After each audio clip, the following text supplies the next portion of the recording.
Okay, I'm doing a follow-up video about the Luke Skywalker reveal on the last episode of Mandalorian Season 2, just because I've had a couple of days now to look at some of the reactions that people have had or are having to seeing this reveal play out. And it's really quite extraordinary, a phenomenon, and something that I think is worth delving into a bit more. Now, those of you who are not into Star Wars, and I honestly don't I'm not against people who don't like Star Wars, and people who don't like Star Wars, who never saw the appeal of it, or just don't know about it, aren't very interested in it, that's fine. That's absolutely fine. Okay, I'm not trying to talk you into caring about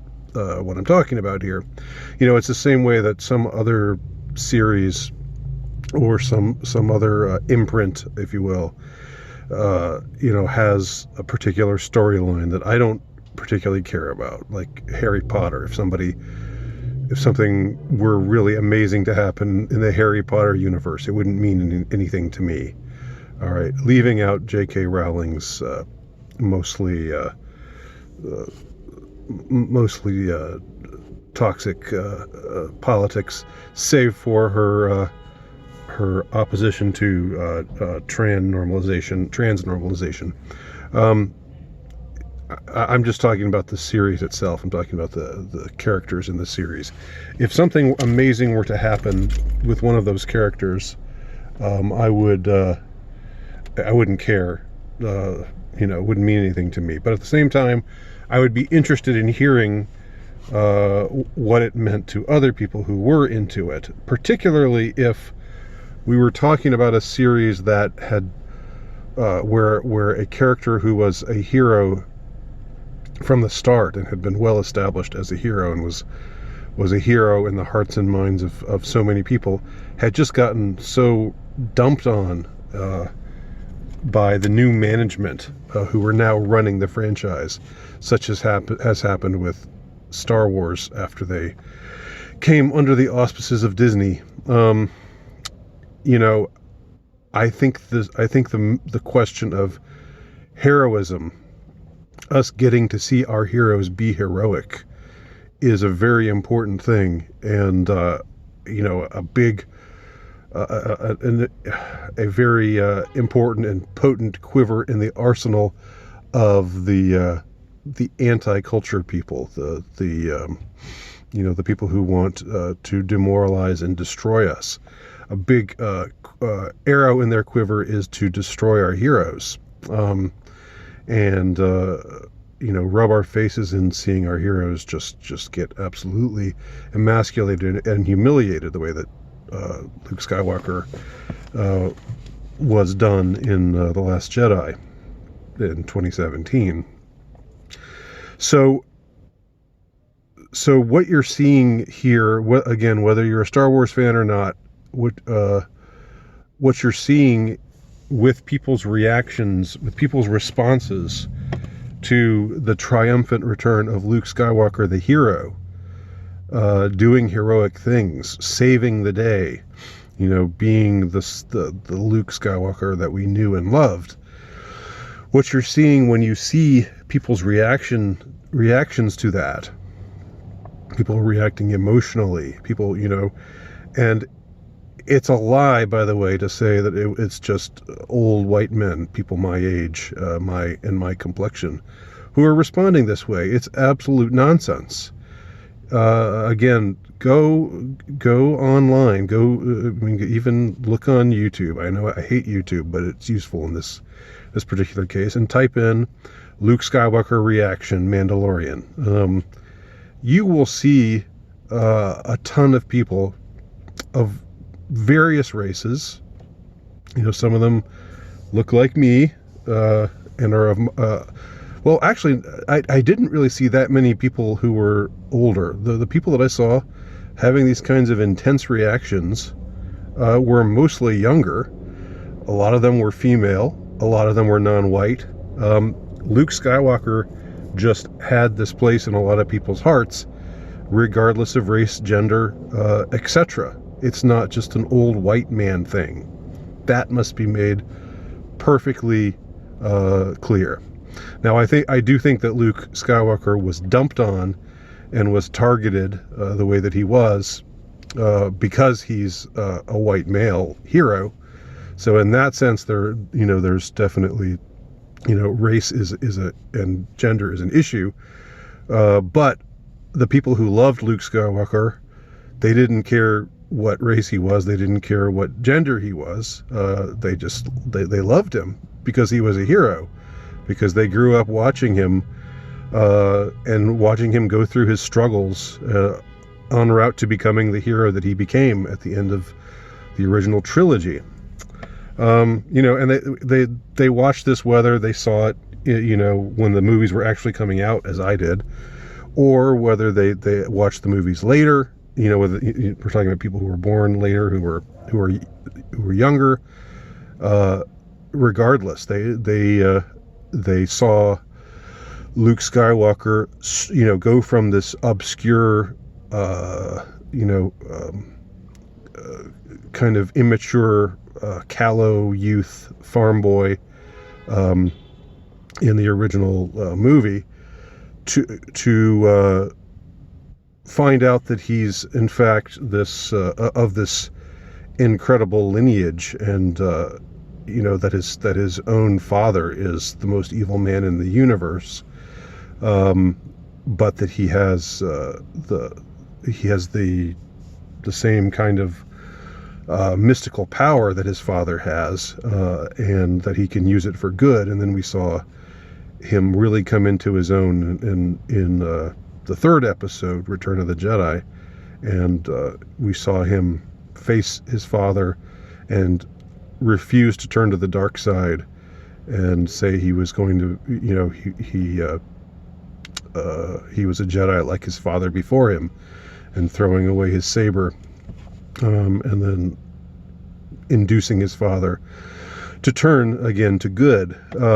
This is the Luke Skywalker that we know and love, and for years and years, since, well, for numerous years since there were no Star Wars movies for a long time, and then the ones that were made were the prequels, which didn't involve Luke, but all that while we were waiting to see something with regard to Luke. Where did he go from there? What happened after his triumph in Return of the Jedi? What did he go on to be? Now, there were some books written in the expanded universe series, which I didn't really read. Like I said originally in my original video on this subject, I was never an all-out geek. I didn't know all the minutia of what there was to know about the lore and about everything going on in the Star Wars universe. I didn't follow the expanded universe books or anything like that, but I did always, it was always a part of me. I carried it with me throughout my life. So I carried Luke with me as a hero, as not just a hero, but as someone with whom I could relate. Somebody who was, a hero can be somebody who is above you, right? And he is above you in a way. He's larger than life, but he also can be somebody who you see him struggle. And I think Luke even says in this episode of The Mandalorian, he comes on and says, "Talent is nothing without struggle," or something like that, which helps to reinforce why Luke Skywalker is so much better of a character than Rey. Just this ready-made feminist icon who can do no wrong, who's always strong and always great, and why so few people care about Rey. And it's not because they're misogynist, or it's because she's just not a compelling character the way that Luke is, because we never saw her struggle the way that we saw Luke struggle on his way to becoming the hero that he became. So So there, this coming up to the present. Just fast forward to the present. After the deeply disappointing Disney prequel or sequel trilogy, especially Rian Johnson's egregiously bad The Last Jedi, and its treatment of Luke Skywalker, what they did to Luke in that movie, the way they made him just this it wasn't even that he was old and grumpy and disillusioned. Luke could have gone that route in his later years and then redeemed himself and again, but they framed him in such a way that we see him drinking space walrus milk and getting it all over his green milk all over his beard, and then just failing and looking silly and looking ineffectual, and it was just completely egregious, and it broke a lot of people's hearts, and it made a lot of people mad. So fast forward to the present, seeing Luke Skywalker actually be brought back and seeing him portrayed in this way, in his prime with his green lightsaber, just being a hero again, saving the day, embodying the qualities that we know and love in him. This is a real cultural touchstone moment for a lot of people. And again, if you're not a Star Wars fan, you won't get it, and it's okay. It's okay that if you feel nothing about any of this. Again, what I'm trying to do here is not try to convince you to care or try to convince you that you should be into this. I'm trying to get you to see the context of all of this, and to get you to see how it is related to what's going on in our culture. Because I believe, as I said in a video that was nuked from my channel because my whole channel got nuked, but maybe I'll try to make another one sometime soon, in which I assess all of the aspects of how The Last Jedi was just this poison pill, just this full of ideological hatred for heroism, for masculinity. It was just this absolute loathsome, poisonous effort, this poison pill that was allowed to become a part of the actual Star Wars canon. So since that happened, that you got to understand, that is a part of what's so representative of what's going on right now with our rulers, with our finding ourselves ruled over and controlled and dictated to by these cultural Marxist types, these corporate SJW types. This is all part and parcel of all of that, what they did to Luke Skywalker. And never mind that Mark Hamill himself is a liberal. I know Mark Hamill is a liberal. I know, like most of Hollywood, it's not about the actor Mark Hamill. It's about the character Luke Skywalker. And the fact that he was brought back in this way, in this dramatically heroic fashion, and the fact that there was so much emotion that greeted this return of the king, if I may phrase it that way, like the Tolkien books. That's what this represents. Now, why did they put it in this series? Obviously, it's an effort to win back the fans that they know they've humiliated. And the series is run by, without getting too in the weeds, the series is run by somebody who is, I think, a Star Wars fan who's more sympathetic to the traditionalists, to the purists, to the people who had a lot of problems with the Disney sequel. But again, it's all affiliated with Disney, so So you do have to take it all with a grain of salt. But still, what it represents is something pretty important, I would argue. Now, one more thing. I said last time, I talked about how Luke, when he appears, when he takes the cowl off, and you see that it's his face, we definitely know that it's Luke Skywalker, but it's also very clear that it's a CGI version of Luke Skywalker, kind of funky looking version of him, the same way that Princess Leia and Grand Moff Tarkin appeared in Rogue One. You know, these actors who are not around anymore, but through computer graphics, they recreate them and have them say things, but they look a little, not quite right. And I would argue that, the other day when I was recording this video, I said, the video that I was recording back then, I said that was something kind of bittersweet about the fact that that when Luke appeared, he didn't really look real. But now I'm reassessing that, and I think that in a way that even helps to reinforce the power of the moment. The fact that Luke looks like something not quite real, And again, I know that Luke Skywalker is not Jesus Christ. I mean, God forbid I should say such a thing, or make such an actual comparison, except for the fact that when he appears, he sort of embodies this heroic figure who has returned from the dead, because the last time we saw him, he died, and in an ignominious way, a kind of stupid, lame sort of way, and now he's back in his full glory.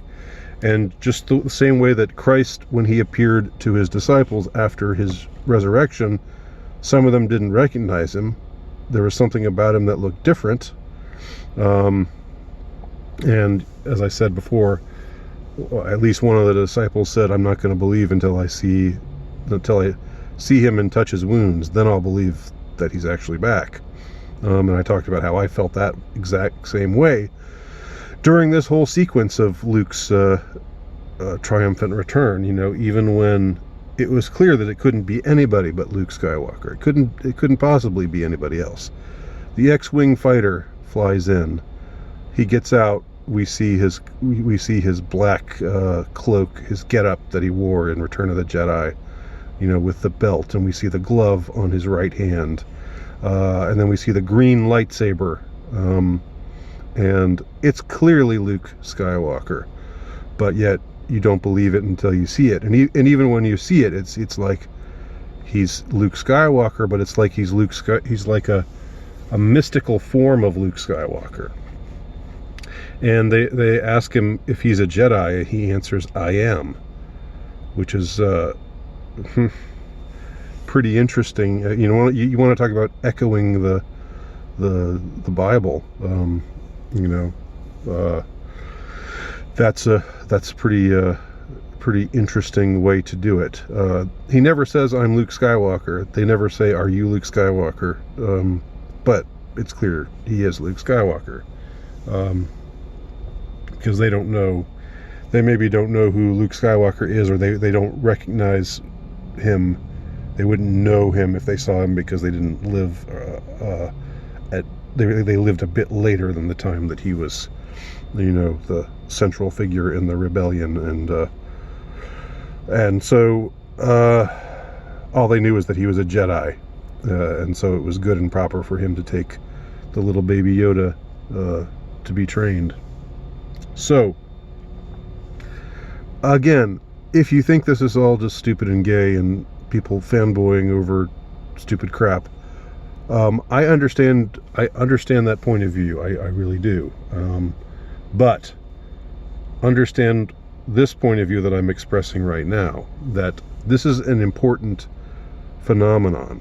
And again, I invite you, go and watch some of these reactions that people had to this moment. Like, there's a ton of them that you can find on YouTube, where they're watching, and it's, again, people of all different ages, people of all different races, men and women alike. You know, Luke Skywalker is a hero to so many people, and to see him back in this way was just, you know, an incredibly moving, emotional experience to a lot of people, and that means something. You know, whether what you think of Star Wars, what you think of you know, what you think of people crying over a fictional character, and all of that. What you think of all of that isn't really the point. The point is Luke Skywalker represents heroism. He represents he represents goodness and virtue, and fighting evil, and, you know, prevailing through great struggle and sacrifice and loss, and that's what he means to people, and that's why people responded the way that he responded. I will try to include a couple of the reactions, some of the funnier ones, because some of them are pretty funny, but they're all quite moving, just because seeing this kind of emotion in people is kind of a moving experience. It's amusing, but also quite powerful. Anyhow, thanks for watching. Let me know if you have any questions or comments. My name's Andy Nowicki. You can check out my work at altrightnovelist.com.